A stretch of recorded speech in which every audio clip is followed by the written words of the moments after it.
Boreal Televisión presenta.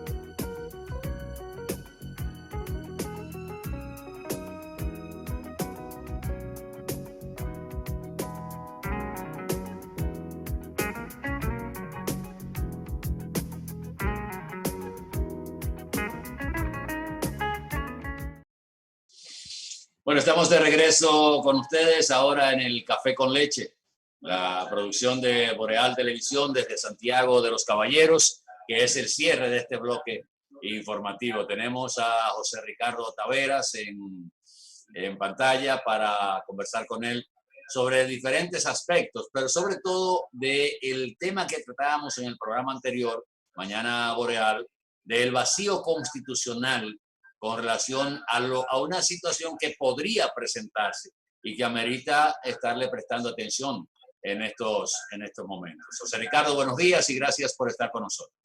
Sí, muy buenos días, muy contento de que me retomen y expresar mi queja con el público por el abandono que me tienen mi patrón. Buenos días, José Ricardo, estás en tu casa.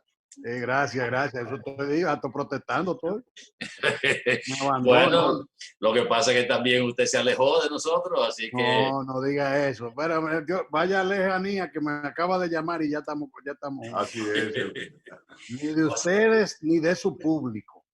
José Ricardo, tú has escrito algunas reflexiones, principalmente refiriéndote a unos criterios emitidos por el monseñor Víctor Masalles, donde se plantea justamente la situación que se da en la Constitución Dominicana, que de manera insólita no se contempló en ningún momento en la última Constitución, ni sus posteriores modificaciones. Estamos hablando de la Constitución del año 2010, una situación donde no se pudiesen celebrar elecciones y las autoridades cesaran en sus funciones el 16 de agosto. Y sobre ese particular queremos empezar la conversación contigo en el día de hoy. Vamos a hacer un resumen de lo que de lo que podría darse y de los criterios encontrados que hay en términos jurídicos. Sí. Bueno, sí, muy buenos días a todos. Mire, en primer lugar, este tema no debíamos estar ni tocando. Pero ocurre que algunas esferas de la opinión jurídica muy vinculadas al gobierno han estado expresando de manera reiterada una visión sobre el vacío de poder, entre comillas, que la Constitución tiene. Tú has observado de manera muy interesante que parece increíble que no se haya previsto esa posibilidad.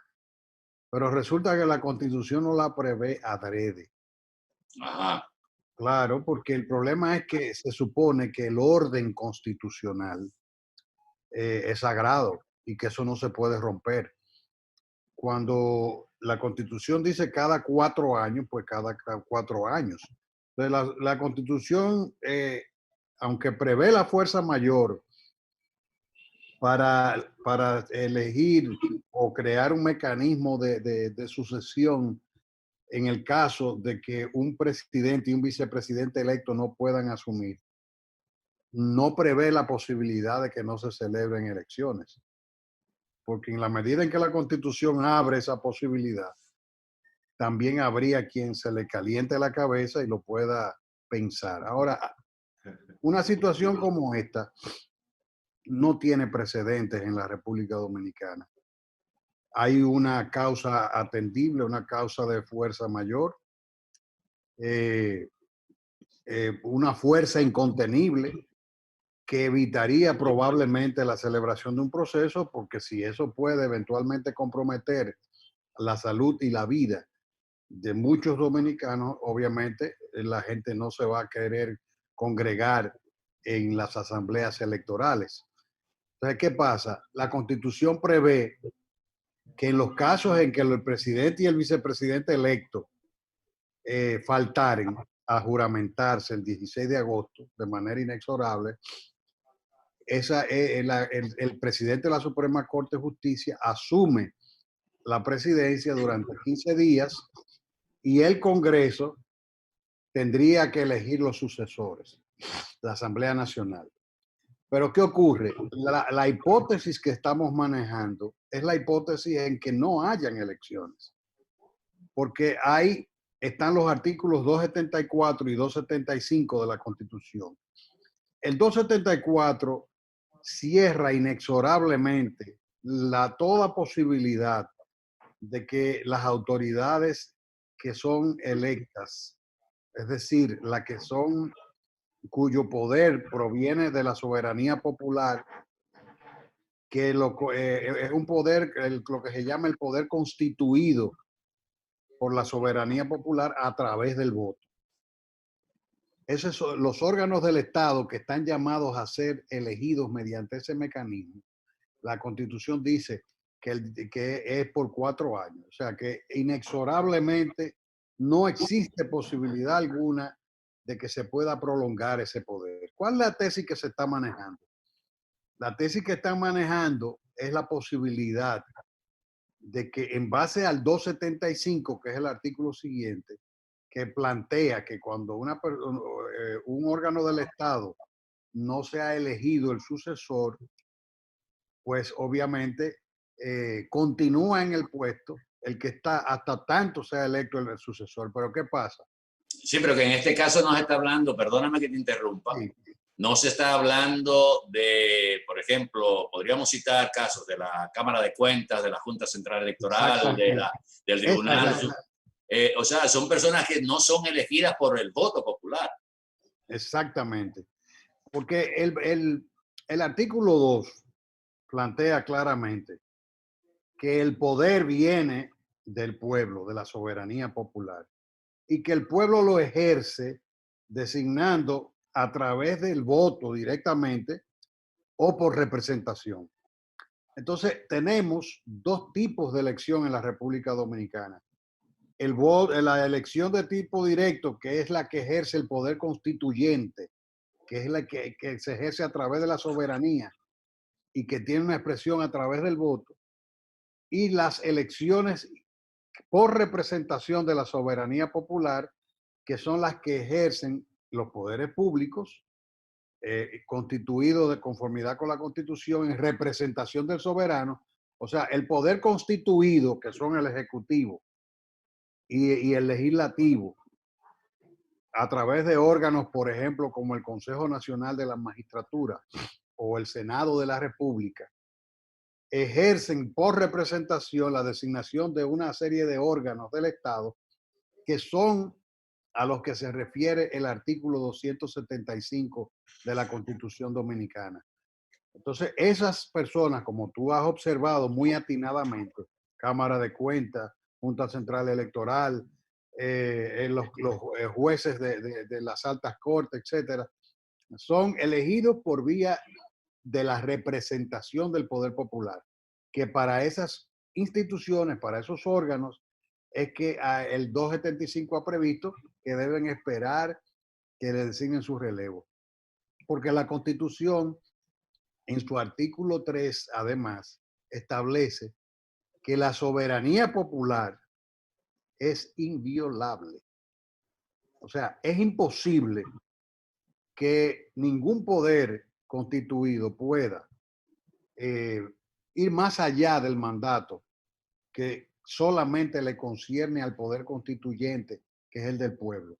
Entonces, esa explicación la hemos estado dando porque, si bien es cierto que el presidente de la Suprema Corte de Justicia está llamado a jugar un interinato de 15 días máximo en alguna situación en que un presidente electo no pudiera asumir, entonces también es cierto que esta situación no está contemplada. ¿Por qué no lo contempla la Constitución? Porque la Constitución asume que una situación de esa naturaleza es el rompimiento del orden constitucional, que es lo que podría pasar en el caso de que se pretenda una prolongación del actual mandato bajo el alegato de que no sería posible celebrar elecciones, por mucha fuerza mayor que haya de por medio. Por eso es que nosotros estamos planteando que un vacío de poder de esta naturaleza tendría que llenarse necesariamente a través de un mecanismo jurisdiccional. ¿Y quién está llamado a llenar ese vacío? Bueno, nada más y nada menos que el Tribunal Constitucional. Pero bajo qué sustentación jurídica? Porque el Tribunal Constitucional no está habilitado ni para modificar, ni para plantear nada que no sea lo que dice la Constitución de la República. Estamos de acuerdo. Cuando la Constitución tiene un vacío, entonces obviamente ya en otro escenario anterior al que hoy tenemos, yo diría que este tema tiene una solución de naturaleza institucional desde la crisis del año 94, en que esa modificación que se produjo en la crisis postelectoral del año 94 estableció el control directo de constitucionalidad en la Suprema Corte de Justicia. A partir de ahí, la República Dominicana inauguró el control directo de constitucionalidad, pero ahora... Pero déjame señalarte algo a propósito, y escúchame que te interrumpa, pero la crisis del 94 es muy diferente a lo que podría ser ahora, porque en el 94 todavía las autoridades no habían cumplido el término de su mandato. Cuando se modifica la Constitución, cuando se separan las elecciones, cuando se establece el Consejo Nacional de la Magistratura, el tipo, cómo se seleccionan los jueces de las altas cortes, todo eso se hizo con la sustentación, la base legal de que las autoridades que habían sido electas en el año 2000, en 1994, estaban hábiles para refrendar ese acuerdo y esa modificación. Ahora no tendríamos eso. Mira, yo no sé el tiempo que tenemos porque...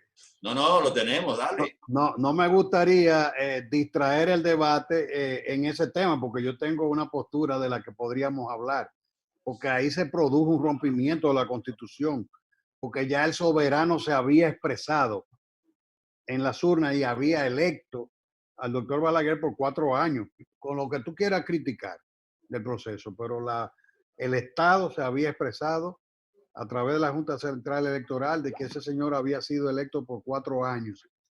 Y con posterioridad a esa elección, el poder constituido a través de la Asamblea Nacional fue por encima de la decisión del soberano y rompió, estamos hablando en técnica jurídica, tú puedes cuestionar la legitimidad del triunfo, lo que sea, pero era un hecho concreto, jurídicamente comprobable.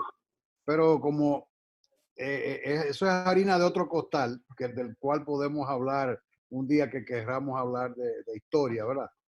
José Ricardo, Entonces, ¿cuál es el planteamiento que usted tiene? ¿Cuál es su tesis de cómo se puede resolver el problema en caso de que llegáramos a esa situación? Bueno, mi tesis es muy clara, la contempla la misma Constitución, que es donde yo iba a explicar. Desde ese año, cuando cito el 94, me estoy refiriendo que aquí existía siempre el mecanismo del control indirecto. O sea, tú podías, por vía incidental, demandar la constitucionalidad o no de una ley. No existía la acción directa, porque no existía un tribunal de control directo de constitucionalidad, que a partir de ahí nosotros lo tenemos. Pero desde el año 2010 lo tenemos perfeccionado, porque ya tenemos un tribunal constitucional que tiene el mandato en el artículo 184 de ejercer como guardián de la Constitución y velar por el cumplimiento del orden constitucional. O sea, es un mandato que está expreso en el artículo 184 de la ley, de la Constitución de la República. Ahora, también existe la ley 137.11, que es la ley orgánica del Tribunal Constitucional y de los procedimientos constitucionales. ¿Qué contempla esta ley? Bueno, cuando la Constitución tiene un vacío, entonces la ley habla de que el Tribunal Constitucional tiene facultad para establecer lo que le llaman sentencias aditivas, interpretativas y aditivas. ¿Cuál es la misión del tribunal? Frente a situaciones de este tipo, es el tribunal el que tendría que decidir a través de una sentencia ¿cuál sería el procedimiento para evitar el rompimiento del orden? Obviamente, una situación tan grave de vacío de poder de esa magnitud, no podría resolverlo una sentencia pura y simple si la misma no se sustenta en un gran acuerdo nacional que pueda, entre gobierno, oposición y fuerzas vivas de la nación, tomar una decisión y validarla a través del Tribunal Constitucional para que tenga una legitimidad de origen, para que nadie la cuestione, porque es un proceso sumamente grave de lo que estamos hablando, si se diere, que yo espero en Dios que no se dé. Yo aspiro que las elecciones del 5 de julio se puedan celebrar y que nos evitemos este trauma posible. Pero si viene el trauma, hay que estar preparados. No es posible que el Poder Ejecutivo continúe en el control del poder, ni el Congreso. Porque, ¿qué es lo que hace imposible, por ejemplo, que se pueda pensar en la alternativa del presidente de la Suprema Corte de Justicia para jugar un interinato? Bueno, el hecho de que el presidente de la Suprema Corte de Justicia, para el ejercicio de su interinato, tiene que ir a la Asamblea Nacional y la Asamblea tiene que resolver y designar quién lo va a sustituir. Y le otorga un plazo, la Constitución le otorga un plazo de 15 días. Pero ¿qué ocurre? Que no habrá Congreso que tome esa decisión. Terminó. Exacto, entonces quedaríamos sin Congreso. En ese tipo de vacíos de carácter constitucional, obviamente nosotros tenemos el mecanismo institucional a través del Tribunal Constitucional que puede emitir sentencias interpretativas y con carácter aditivo. ¿Qué significa eso? Que allí donde no hay un texto que explique la vocación del orden constitucional, el Tribunal Constitucional tiene la facultad de aditar una interpretación mientras el Congreso después resuelve. Bueno, pero que sí. Eso está en la ley, está en la ley. Sí, pero si el Tribunal Constitucional decide eso a través de una sentencia, esa sentencia es oponible a todo el mundo. El Congreso no podría manosearla. Bueno, sería un aditivo. Bueno, pero que tampoco estamos hablando porque no habría Congreso tampoco, porque se salía yo digo, el el que sea electo después. Porque se impone la decisión del Tribunal Constitucional a todos los poderes, sus decisiones. ¿Cuál es la situación que se presenta? Es una situación de naturaleza fáctica la que estamos planteando. El problema es que el soberano no se ha expresado y mientras el soberano no se ha expresado, no puede haber un vacío de poder. Entonces, eso tiene que suplirlo el constitucional por lo que he explicado. Ahora, eso no es per secula seculorum, ni que lo que es la decisión que se tome allí va a haber un mandato de 4 años. Esa es una situación de naturaleza provisional. ¿Cómo contemplamos nosotros una salida de esa naturaleza? Bueno, un gran acuerdo nacional, gobierno, oposición, fuerzas vivas de la nación en general, que se pongan de acuerdo en un poder arbitral, transitorio, con un mandato específico que tiene que consistir en 2 puntos. Número 1, la conclusión de este proceso del virus, o sea, controlar el virus.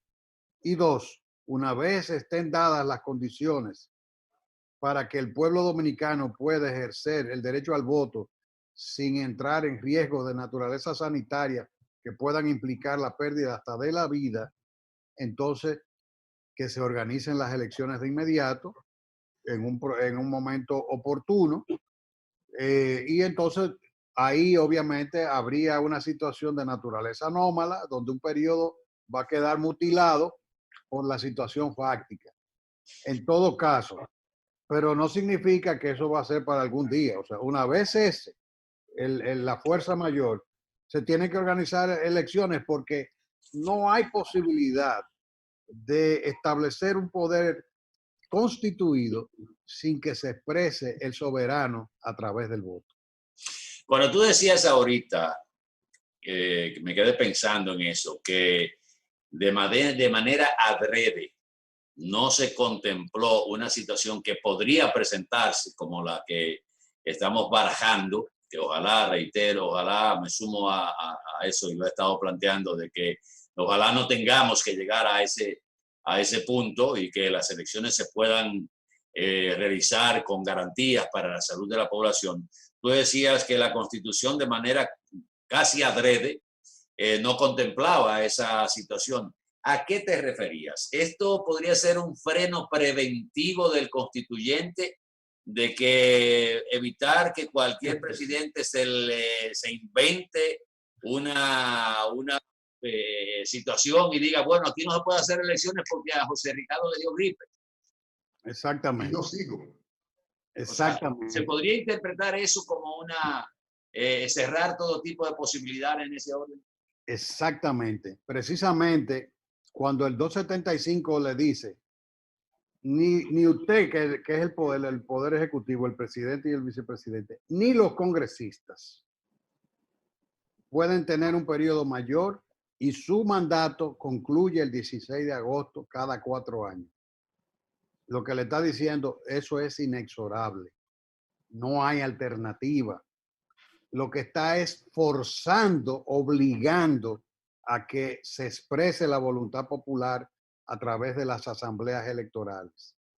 Ahora, cuando la Constitución en un orden democrático no prevé la posibilidad de que eso se haga, porque si tú la habilitas, siempre aparecerá un vivo que diga, pero ahora mismo hay un reguero de constitucionalistas Es verdad. pagados de sí mismos, muchachos buenos, amigos de uno, que uno quiere muchísimo y que le está yendo muy bien. Pero en conclusión, tú no puedes dejar el orden constitucional, plantea como una especie de resquebrajamiento, de ruptura, cuando tú no vas a ir a la fuente del poder, el poder constituyente que reside en la soberanía. Entonces, obviamente, esta situación de naturaleza excepcional no fue contemplada. Entonces podríamos concluir de que tu planteamiento, y hasta uno lo pensaría también en ese mismo orden, no debe modificarse esa parte de la Constitución para prever una situación de esa naturaleza. Estamos hablando, podría darse, ¿tú crees que, para ir más directo, tú crees que es posible modificar la Constitución para establecer un mecanismo previendo esa situación, abriéndole la brecha al que ocupa la posición de presidente de la República para que lo argumente en un momento en que entienda que hay una calamidad pública? Bueno, mira, yo creo que sí, la realidad nos está diciendo que el evento puede ocurrir. Porque la verdad, la realidad nos está dando en la cara. La Constitución ha sido pétrea en el sentido de establecer una vocación de consulta cada 4 años de manera inexorable. Y ha sido muy rigurosa. Pero una realidad de naturaleza sanitaria que tiene ribetes internacionales, que es demasiado obvio. Entonces, obviamente, nos está diciendo que el evento puede ocurrir. Yo creo que eventualmente, no en este contexto, porque si se abre la posibilidad de una reforma constitucional antes del 16 de agosto, el país va a entrar en una crisis política. Eso sería inevitable porque obviamente va a haber corrientes que van a querer trabajar para la habilitación del presidente de la República y eso va a generar un conflicto peligroso. Ahora, ¿qué es lo que yo planteo? Que después que todo esto pase, se puede procurar que en una situación ya de extrema gravedad como la que nosotros estamos viviendo en este momento, se busque la salida que nosotros estamos planteando. Que sea una decisión de naturaleza jurisdiccional, que sea provisional y que se cree el mecanismo porque es bastante delicado porque fíjate que... Pero eso sería jurisprudencial también. Sí, claro, sería referencia. El mecanismo tendría que ser por esa vía, ¿Por qué? Fíjate por qué. Porque no podemos dejar, por ejemplo, una sucesión automática. Muy sencilla. Es un tema sobre el cual hay que reflexionar. Porque a veces por poder se mata también. Entonces, tú tienes que tener un mecanismo de sucesión para situaciones tan excepcionales como esta, en que no, por una situación sanitaria de fuerza mayor, una fuerza incontenible que tú no puedas controlar como está ocurriendo, o que tú puedas controlar y te haga chivo loco, que es lo que está pasando ahora mismo.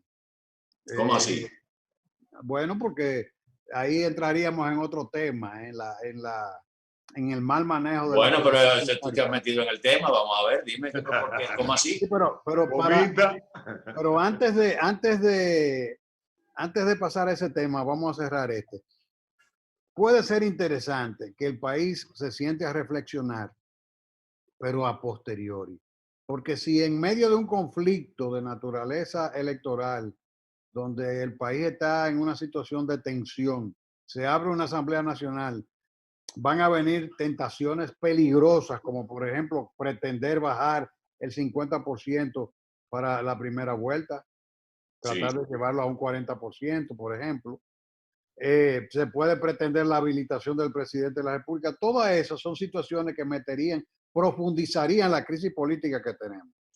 Ahora, después podemos trabajar en una decisión que ponga en manos del Constitucional, una decisión de naturaleza jurisdiccional que cree mecanismos institucionales para parir un consensos en crisis de esta naturaleza que puedan arbitrar, porque el poder que surja de una situación de esa naturaleza tiene que ser un poder arbitral, porque es un poder que va a tener todo concentrado, porque no habría Congreso durante 2 o 3 meses, o 15 días, 20, un mes, el tiempo que dure la crisis.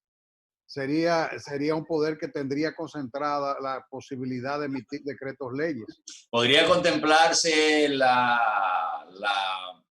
aparición ahí de la Junta Central Electoral? No me parece buena idea. Es una tesis que está manejando el doctor Emmanuel Esqueda Guerrero, que ha sometido al Tribunal Constitucional una instancia en la misma dirección que nosotros estamos planteando. Pero eso significa que el árbitro va a administrar el proceso electoral y al mismo tiempo va a detentar el poder.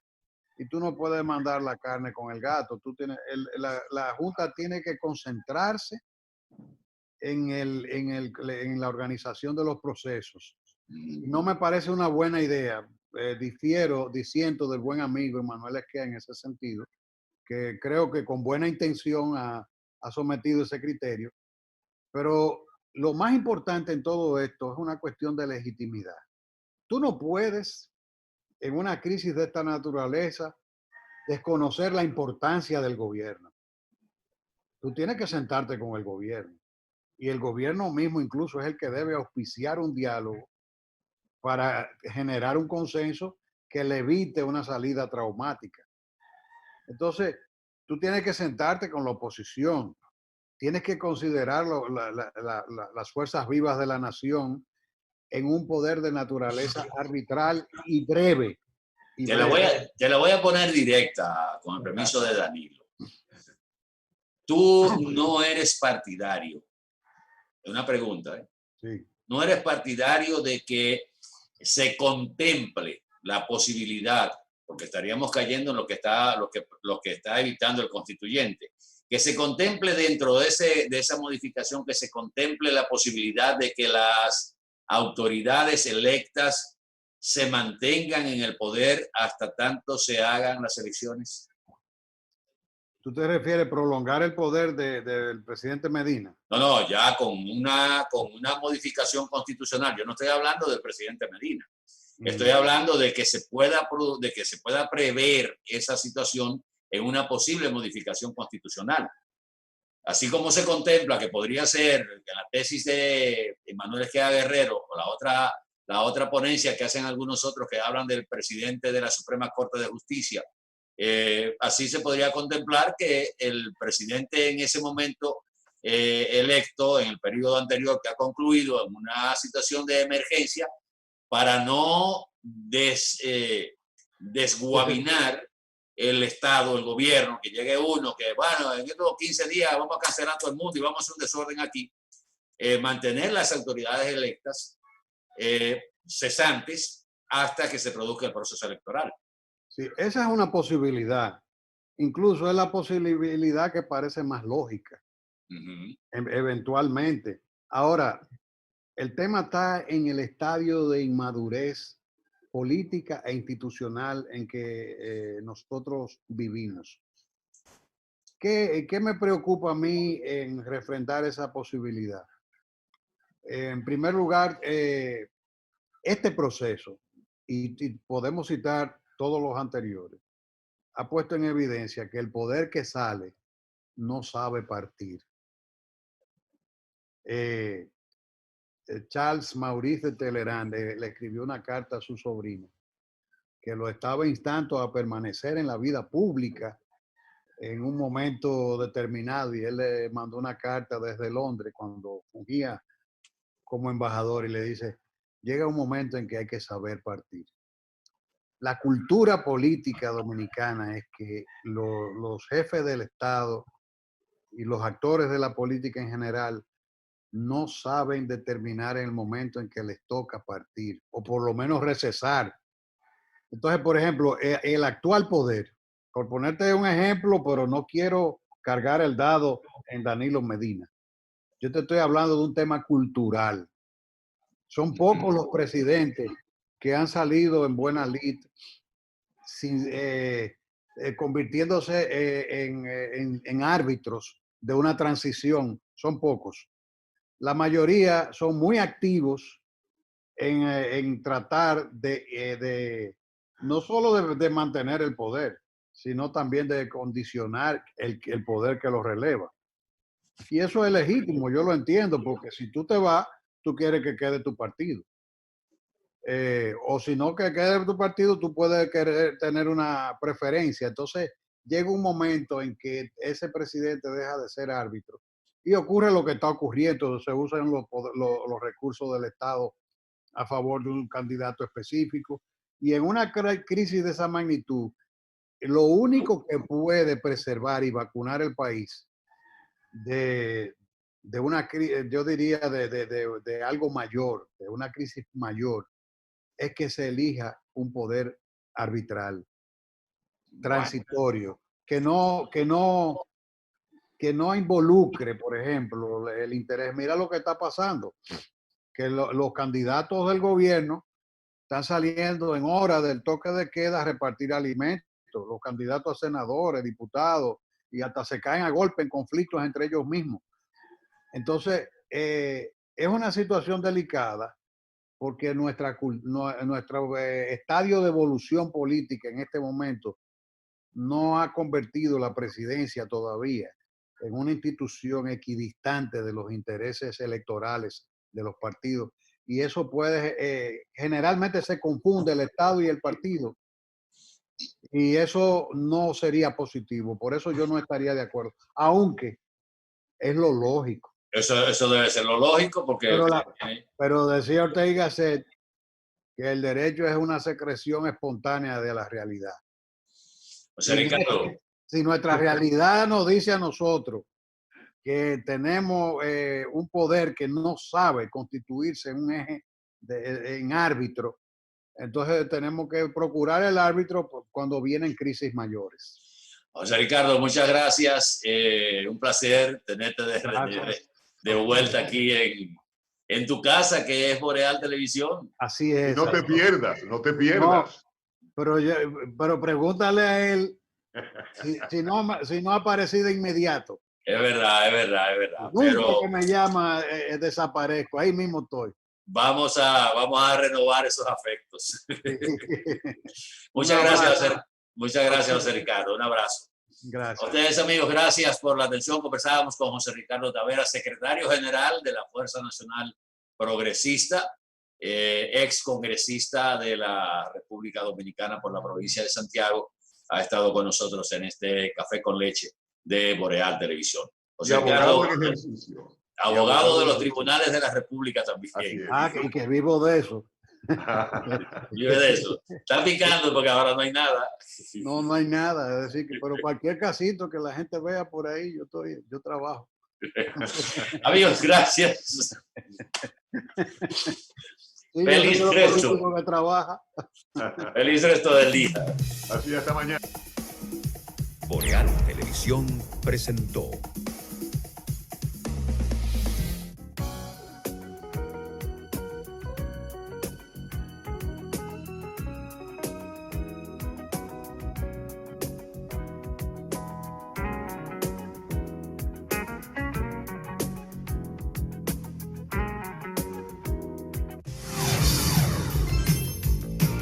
Estás viendo Boreal Televisión, voz dominicana.